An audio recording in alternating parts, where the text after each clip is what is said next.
So a report came out from Jake Fisher that the Portland Trailblazers want to help the Knicks get Giannis, and they also want Bridges, so it kind of just works out. They have three of the Bucks' first-round picks, so they get a good player in Mikal Bridges. The Bucks get worse. If Cat goes to Milwaukee, they're significantly worse than if they have Giannis, of course. Giannis wants to be in New York. He doesn't want to be in Milwaukee. Reports have been surfacing that tension's at an all-time high. If I had to put money on it, I'd say that the Bucks keep Giannis and trade him in the summer. But the deadline is February 5th, and he can be traded. And Giannis being hurt right now, I don't think would stop the Knicks from trying to get him.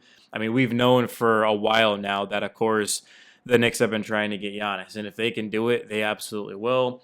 But we've been waiting on a third team to kind of step up to the plate here and to help the Knicks. And with, of course, the Blazers wanting Bridges, well, that's perfect because personally, I want Mikal Bridges gone. And the reason I say that is, and it's not just this, but I'll give you a couple of the reasons. So over his last 10 games, he's averaging 13 points and shooting 43% from the field, 34 from three. I mean, last night was one of the worst games you'll see in Knicks franchise history.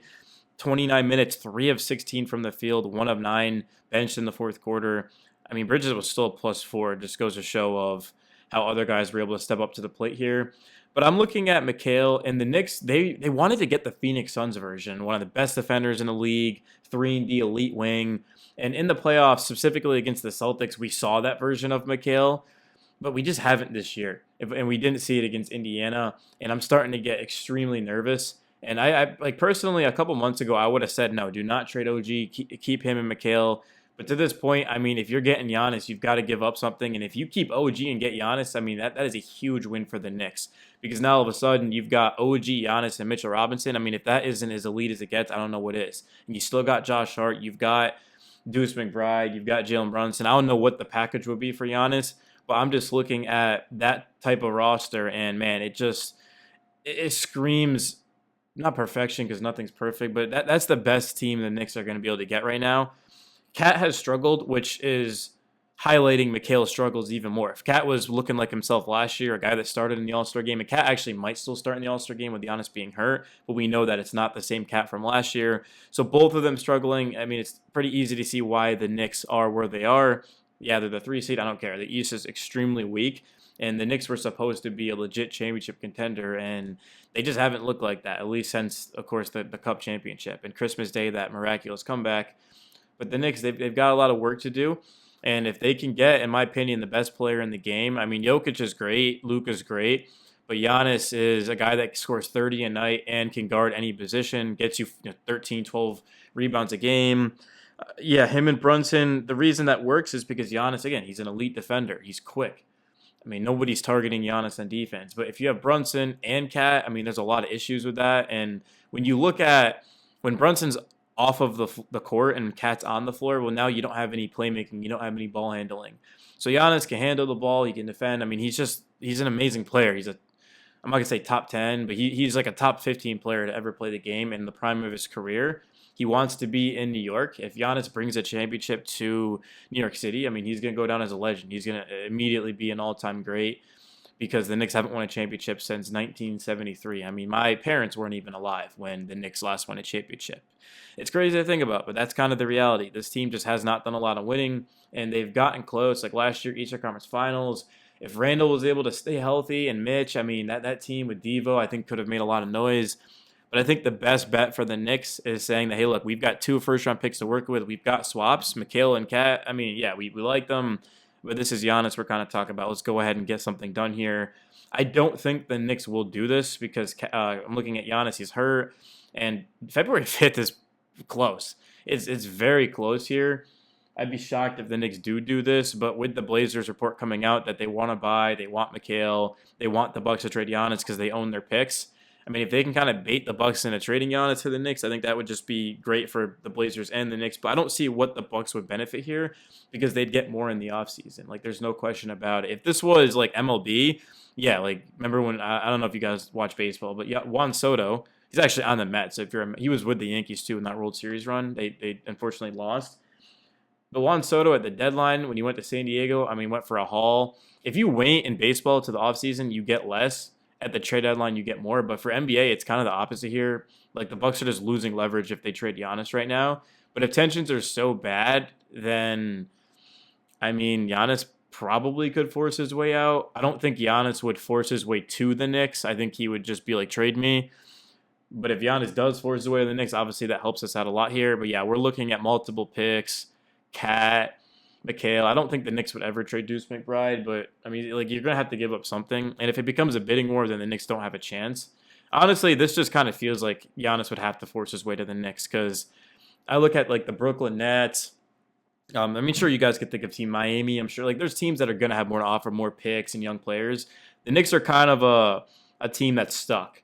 I mean, they went all in on Cat and OG and McHale, and that was it. But if they can just sort of maneuver their way around that, I mean, they absolutely should. But in terms of the current roster right now, do I think it's good enough to win a championship? I really don't. I mean, I just don't see the Knicks beating the Pistons in a 7-game series. I don't know if the Knicks would even get to the Eastern Conference Finals at this point. I mean, the Celtics without Jason Tatum would be tough for the Knicks, if I'm being honest. I mean, I know the Knicks beat the Celtics with Tatum, but that was not the same Knicks team is kind of the thing here. So, yeah, I'm extremely nervous, but also, I mean, we've seen the Knicks this year look incredibly good. We've seen them look bad. I mean, maybe they'll kind of get back to reality.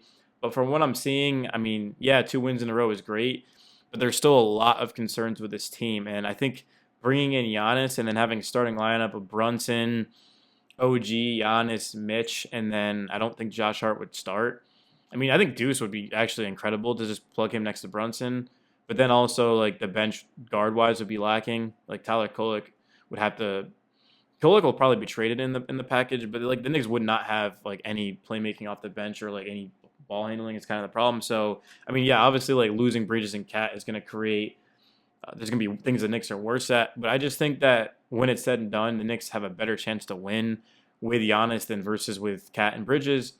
I mean, like, Brunson is good enough to win a championship as the guy, but he just needs pieces around him. But Brunson wouldn't even be the guy if Giannis comes in. Like, I mean, I'm sure like it still would be Brunson's team. Like, he's the captain, but Giannis would obviously be the best player, and it would make Brunson's life a lot easier because it feels like Brunson has to score 30, 31, 32 to even have a chance. And with Cat struggling, McHale struggling, like Brunson's asked to do even more. And the Knicks would not have won if Mitchell Robinson didn't have an incredible game. So to this point, like the Knicks just look better with Mitch out there than they do with Cat. Like McHale is struggling. He's not the guy that we thought he'd be when the Knicks traded for him. He's supposed to be that championship level piece. So yeah, I'll leave it at that, man. Jordan Clarkson did not play. McHale benched in the fourth quarter. I mean, not looking great for those guys here. I just look at the Knicks, and they've been linked to some players that I like. A couple of the Pelicans, Alvarado, and Messi, I think his name is, the big man. I could be completely wrong on that. They've also been linked to Jeremy Sohan. They've been linked to Andre Drummond. Like, there's some pieces that could absolutely help the Knicks, but I don't think that's going to be enough. It feels like the Knicks have to do something to kind of save the team, or things could get ugly quick. And it's not like Cat and Bridges aren't going to have any trade value. Like, teams are going to be willing to give up young players and picks. So if you can get a third team in here like the Blazers and then go ahead and just have them give things that the Bucks would want, because like the Bucks, I don't know why the Bucks would want Cat, because they have Miles Turner. But, I mean, if you get Cat somewhere else, like Charlotte maybe, I mean, that would be phenomenal. If I'm being completely honest, like I think I'd rather have Brandon Miller than I would Cat. If I'm being, like, I know that make the Knicks worse this season. I don't know, man. It sucks too because I want to root for Cat, but I just don't have faith in him being able to win a championship on the Knicks. But, hey, I'm going to have to because I just don't see a world where Cat is actually traded. Knicks will have to make it work. But Brunson and Cat is just not a good fit. Like, originally I was thinking just 5 out, but the problem is that, well, Cat just – he doesn't have that dog, bro. Like, he just does not have that dog like Brunson and Giannis do. So the Knicks need another dog next to Brunson, man. Like, all I ask is just a legit, like, superstar next to Brunson. That'd be so freaking awesome, man. Because the Thunder have got Shea and J-Dub, and, like, the Celtics have Tatum and Brown. The Nuggets have Murray and Jokic. Like, the Knicks just need another dog next to Brunson, man. Like that game against the Warriors, like, Cat should be going out there and dominating Draymond. He did last year in his defense, but I need Cat to show up every single night. Like, come on, bro. Like, fouling out, scoring 10 points. McHale 3 for, what did I say, 16.